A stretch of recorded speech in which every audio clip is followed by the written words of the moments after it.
दोस्तों ये वीडियो सिर्फ और सिर्फ एजुकेशनल पर्पस के लिए, यहाँ पे आपको इन्वेस्टमेंट एडवाइस नहीं दी जाती है। तो वीडियो को देखकर आप सीख सकते हैं और इन्फॉर्मेशन को ले सकते हैं। बाकी इससे पहले एक वीडियो मैं आपको दे चुका हूँ, उम्मीद करता हूँ कि आपने इसको देखा होगा, नहीं देखा हो तो आप देख लेना। जीएसटी की तेजी क्या खत्म हो चुकी है क्या, कौन कौन से प्रोडक्ट्स हैं जिन पे जीएसटी बढ़ा है घटा है, और साथ में कोल्ड ड्रिंक और केमिकल कंपनीज को कैसा कुछ रिएक्शन देखने को मिल सकता है इन अपकमिंग क्वार्टर, क्योंकि उनके नंबर्स कैसे आएंगे, अच्छा है कि बुरा है कि जीएसटी उनके ऊपर कम हो चुका है या बढ़ चुका है, वो चीज़ हमने यहाँ पे डिस्कस की है। सो दोस्तों बात करते हैं कुछ ऐसी कंपनीज को लेकर जिनके स्टॉक्स के अंदर आज के दिन काफ़ी बड़े एक्शंस देखने को मिले हैं, प्लस और माइनस दोनों में।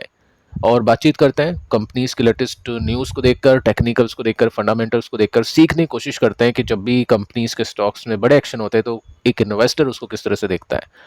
तो देखिए फर्स्ट कंपनी नेटवेब, आज के दिन भी तेजी बनी, इसके अंदर 4 to 5% ऊपर जाके बंद हो चुका है, 2700 तक पहुंच गया था, लेकिन वहां से प्रॉफिट बुकिंग आई निफ्टी में आने की वजह से।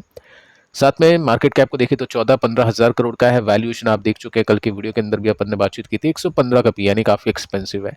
नंबर्स देखिएगा इन्वेस्टर, नंबर्स के अंदर कोई दिक्कत नहीं है, नंबर्स हर एक क्वार्टर में अच्छे जा रहे हैं। यहाँ पे ईपीएस में 3 to 4% के साथ में है, लेकिन इसको ओके नंबर की कैटेगरी में हम इंक्लूड करके चल सकते हैं। तो नंबर्स अच्छे हैं, कंपनी के अंदर ग्रोथ है।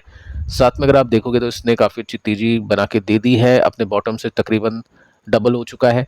87% के रिटर्न से अगर एक्चुअल रिटर्न देखे तो डबल हो चुका है स्टॉक यहाँ से यहाँ तक।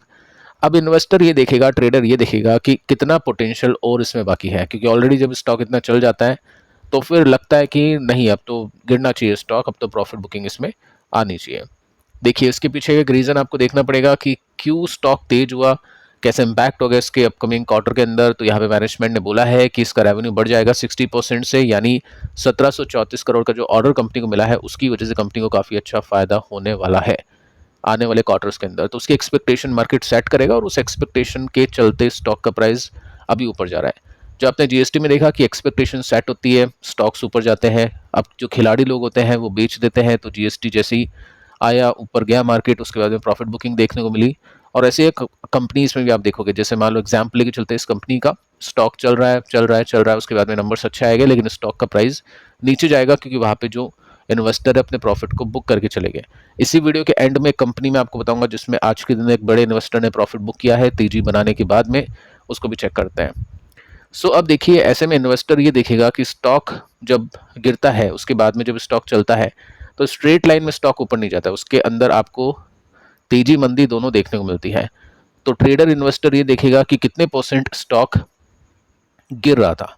अगर मैं यहाँ पे आपको दिखाने की कोशिश करूँ तो यहाँ पे आप नोटिस कर सकते हैं कि स्टॉक इस समय 18% गिरा था, यहाँ पे स्टॉक कम गिरा 8% गिरा, यहाँ पे फिर स्टॉक गिरा 11-12% गिरा, यानी मोटा मोटी आप बोल सकते हैं 8-10% की गिरावट हो जाती है। ठीक है, तो अब यहाँ पे वेट एंड वॉच मोड में है, ऐसा तो है नहीं कि स्टॉक अब ये ग्रीन कैंडल बना बना के ऊपर पहुंच जाएगा, ऑल टाइम हाई लगा देगा। हो सकता है लगा दे, लेकिन चांसेस होते हैं कि स्टॉक थोड़ा सा अंडर परफॉर्म भी कर जाए। ठीक है, क्योंकि प्रॉफिट बुकिंग भी चलती रहती है।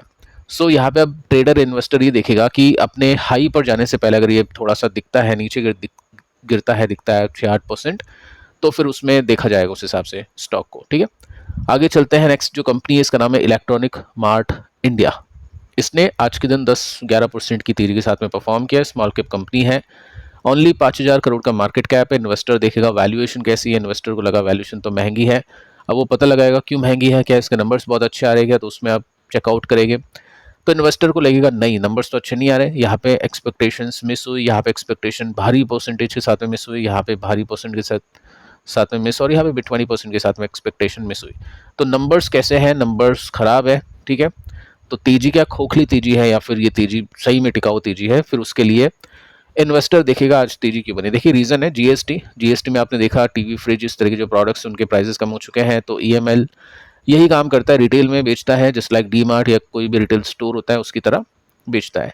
ठीक है, अभी तक नंबर्स अच्छे नहीं आए हैं, तो हम बोलेंगे कि ब्रेकआउट हुआ नहीं है, ना तो नंबर्स में और ना ही स्टॉक के प्राइस में। एग्जाम्पल आप देख सकते हैं, यहाँ पे आप नोटिस करोगे तो स्टॉक में पहले भी तेजी बन चुकी है। ये गैप होते हैं 20-30% के जो स्टॉक इजीली ले लेता है। यहाँ पे सपोर्ट रेसिस्टेंस इसका गेम चलता है, ये रेसिस्टेंस है, यहाँ से प्रॉफिट बुकिंग देखने को मिल चुकी है इन्वेस्टर्स को पिछले 3 बार।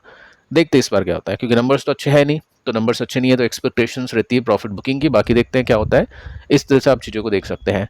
अब एक और कंपनी है जिसका पैटर्न एग्जैक्टली यही बना है, लेकिन उस कंपनी के स्टॉक ने यहाँ से कल के दिन ब्रेकआउट दिया था। उसको भी चेकआउट करते हैं। कंपनी का नाम है रेटगेन। कल के दिन ब्रेकआउट मिला, आज के दिन तेजी मिली क्योंकि कल ब्रेकआउट इसमें मिला था। अब पिछली कंपनी के नंबर्स हमने देखे, यहाँ पे हम चेक कर लेते हैं क्योंकि पैटर्न दोनों कंपनीज का सेम है, सेक्टर डिफरेंट है, तो यहाँ पे ईपीएस बीटन आ रहा है, यानी इस तेजी को थोड़ा हम बोल सकते हैं कि चलो ठीक है, कंपनी के नंबर्स खराब तो नहीं आ रहे, एटलीस्ट कंपनी के नंबर्स ठीक आ रहे हैं। तो उसके अंदर आप देखोगे ना, तो जैसा हमने देखा EMIL का चार्ट, उसी तरह से चार्ट आपको देखने को मिलेगा। यहाँ पे तेजी, फिर गिरावट, फिर सपोर्ट, रेसिस्टेंस, लेकिन कल इसने ब्रेकआउट कर दिया। तो ब्रेकआउट करने के पीछे का कारण यह है कि नंबर सही गए थे और छोटी कंपनी इसमें बाइंग हो रही है, तो उसके बाद में आज के दिन फिर स्टॉक में तेजी बनी। तो ये तरीका होता है कंपनीज के स्टॉक को एनालाइज करने का। बहुत ही क्विकली आप कंपनीज के स्टॉक को एनालाइज कर सकते हैं, और डीप में आप जाना चाहो तो और भी काफ़ी सारी चीज़ें होती है जो आपको देखने को पड़ती है। बट ये जो मेजर पॉइंट होते हैं वो आपके सामने मैंने रखे, क्योंकि वो चीज़ देखना सबसे ज़्यादा इंपॉर्टेंट हो जाता है। अगली कंपनी को देखते हैं। इस कंपनी का नाम है E2E नेटवर्क्स। स्टॉक ने 8% की तेजी के साथ में क्लोजिंग दी है आज के दिन, और कल परसों 2 दिन तक चला था। परसों तो इनसाइडर ट्रेडिंग इसमें आई थिंक हुई होगी, क्योंकि न्यूज़ आने से पहले स्टॉक भग गया। उसके बाद में कल न्यूज़ आती है एक बड़े ऑर्डर की, और उसमें फिर स्टॉक ने सर्किट लगा दिया 10% का, और आज के दिन वापस स्टॉक चल गया। ऐसे मार्केट के अंदर स्टॉक गिरा, लेकिन वापस से एक अच्छी बाइंग आती है।